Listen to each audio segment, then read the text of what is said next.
नमस्कार।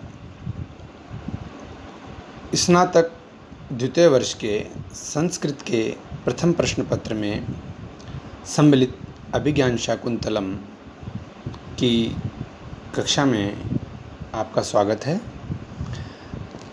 आज हम महाकवि कालिदास द्वारा प्रणीत अभिज्ञान शाकुंतलम नाटक के प्रथम अंक का शुभारंभ कर उसमें प्रथम श्लोक रूप में लिखित मंगलाचरण का अध्ययन करेंगे। महाकवि कालिदास प्रणीतम अभिज्ञान शाकुंतलम प्रथम अंकः।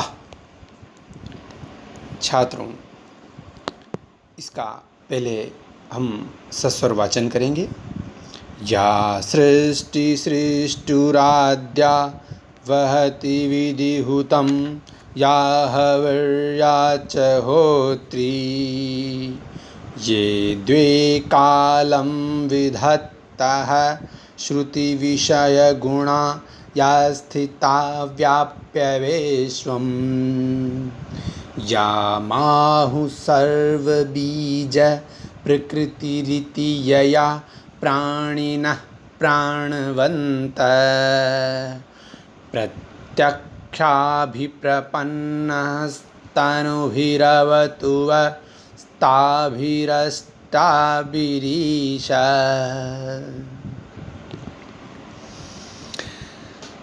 महाकवि कालिदास द्वारा इस अभिज्ञान शाकुंतलम के प्रथम अंक में मंगलाचरण में भगवान शिव की उपासना की गई है, जिसमें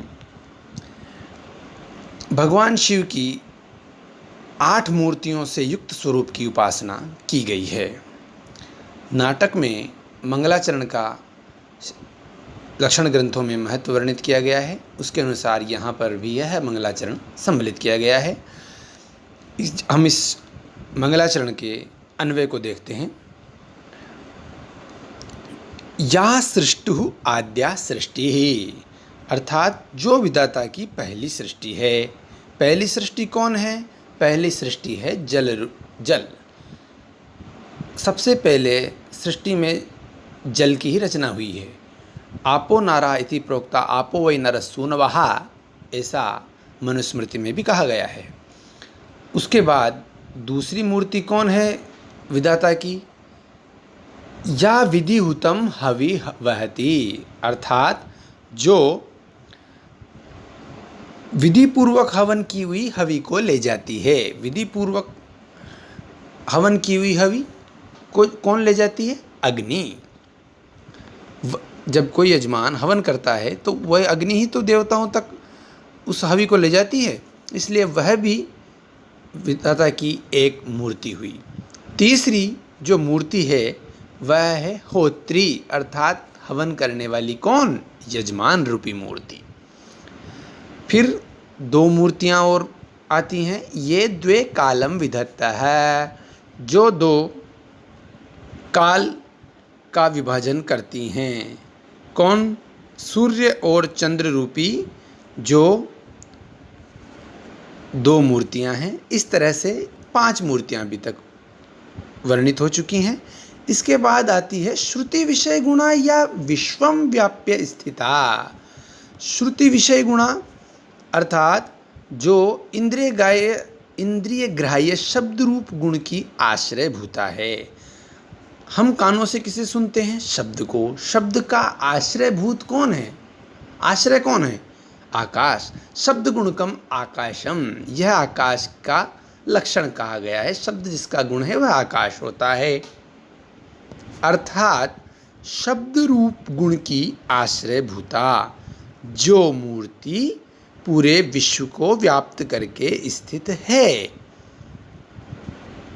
यह अगली मूर्ति हुई। तथा याम सर्व बीज प्रकृति इत्याहु, जिसे सभी बीजों की प्रकृति कहते हैं। सर्वेषां बीजानां प्रकृति इति सर्व बीज प्रकृति। कौन? पृथ्वी ही। सभी बीज इसी में उत्पन्न होते हैं, अतः सभी बीजों का उत्पत्ति स्थान कौन है? पृथ्वी।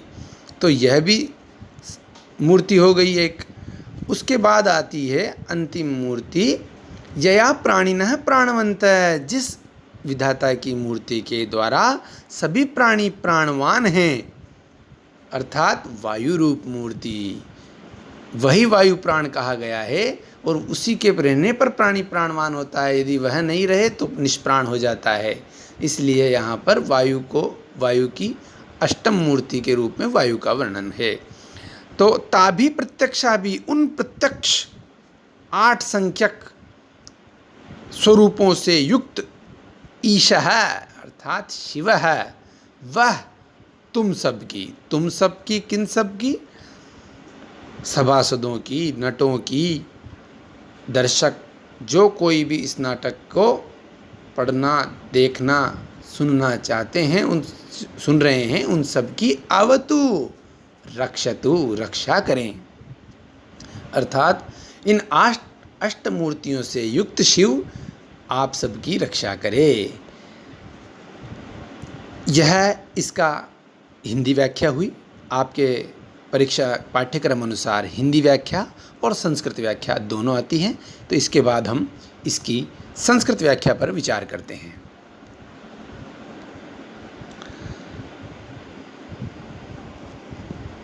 या सृष्टु अर्थात विधातु, आद्या प्रथमा सृष्टि रचना जलमयी मूर्ति इति, तथा या च होत्री, या होत्री यजमान रूपा मूर्ति। इससे पहले क्या आई थी, जो कि विधाता की विधिहुतम हवि वहती, अर्थात विधि पूर्वक हवन की हुई हवि को जो ले जाती है, वो कौन, अग्नि रूपी मूर्ति। तो हुतम हवनीय द्रव्य जातम, वहती देवान प्रापयति, देवों तक ले जाती है। होत्री हवन कृत्री यजमान रूपा मूर्ति, हवन करने वाली यजमान रूपी मूर्ति। द्वे कालम विदत्त, ये मूर्ति द्वे सूर्य चंद्र रूपे कालम समयम विधत्तः विभाजनम कुरुतः, विभाजन करती हैं। या मूर्ति श्रुते श्रोत्रस्य विषयः विषयभूतः शब्दः, श्रुति विषय गुणा शब्द गुणा। या आकाश रूपा मूर्ति विश्वम संपूर्णम संसारम व्याप्य व्याप्तम कृत्वा स्थिता वर्तमाना अस्ति, स्थिता अस्ति।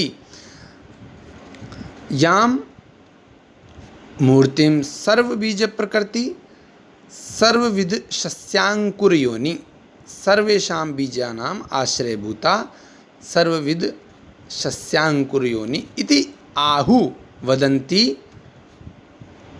कथयन्ति। क्षिति रूपा पृथ्वी रूपा शिवस्य मूर्ति। अगली मूर्ति कौन है, यया मूर्त्या प्राणिनः देहिनः जीवधारिणः वा प्राणवन्तः प्राण समायुक्ताः ताभिः पूर्वोक्ताभिः प्रत्यक्षाभिः प्रत्यक्षभूताभिः दृश्यमानाभिः अष्टाभिः अष्टसंख्यकाभिः ताभिः अष्टसंख्यकाभिः तनुभिः मूर्तिभिः प्रपन्नः युक्तः समन्वितः विशिष्टः वा क ईशः शिवः, भगवान शिवः वः इति युष्मद् शब्दस्य द्वितीय विभक्तौ बहुवचने रूपम, वह युष्मान् सभ्य सामाजिकान् नटादिकान् च अवतु रक्षतु त्रायताम वा। अर्थात जो विधाता की पहली सृष्टि है जल रूप, जो विधि पूर्वक हवन की हुई हवि को ले जाती है, वह अग्नि रूप द्वितीय मूर्ति।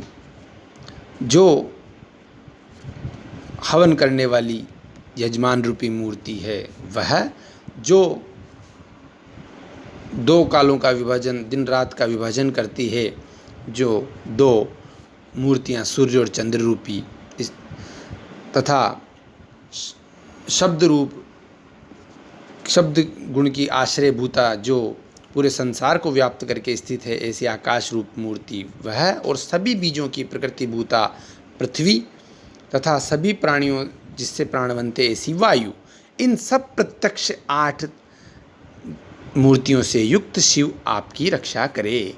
यह इसकी हिंदी और संस्कृत व्याख्या हुई। इसके बाद हम इसके छंद पर विचार करें तो इसके अंदर छात्रों सृगद्रा छंद है, जिसमें एक चरण के अंदर 21 वर्ण होते हैं और प्रत्येक 7-7-7 इन 3 जगह पर यति होती है। जैसे प्रथम चरण में आद्या के बाद, हुतम के बाद तथा होत्री के बाद। अलंकार पर विचार करें तो प्राणिनः प्राणवन्तः, यहाँ पर प्राणी शब्द का मतलब भी हमें लगता है कि देहधारी, और प्राणवंता का मतलब भी लगता है हमें देहधारी जीवधारी, अर्थात दोनों का मतलब एक हो गया। तो ये क्या पुनरुक्ति दोष हुआ? नहीं, यह पुनरुक्त हमें लगता है पर है नहीं। दोनों शब्दों का आभास होता है पुनरुक्त की तरह, पर वस्तुतः होता नहीं है। इसी का नाम जो है पुनरुक्तवदाभास अलंकार है। तथा यहाँ पर छेकानुप्रास, वृत्त्यानुप्रास इत्यादि अलंकार भी हैं। छेकानुप्रास छेको व्यंजन संगस्य स्वीकृत साम्यम अनेकधा, अर्थात जहाँ पर व्यंजन संघ का, व्यंजन समूह का एक बार साम्य हो अनेक प्रकार से। जैसे यहाँ पर सृष्टि, सृष्टु, इनमें स श ट इनका तीनों व्यंजन समूह का एक एक बार आवृत्ति हो गई है। तो यहाँ पर जो है छेकानुप्रास भी अलंकार है। इस तरह से प्रमुख अलंकार यह है।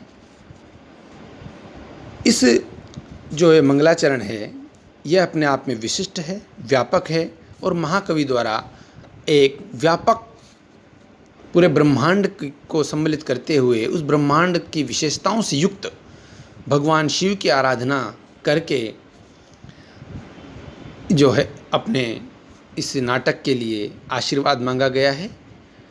आप सब इसका अध्ययन करें और इसी स्वरूप में जो है यह पाठ्यक्रम में सम्मिलित है। धन्यवाद।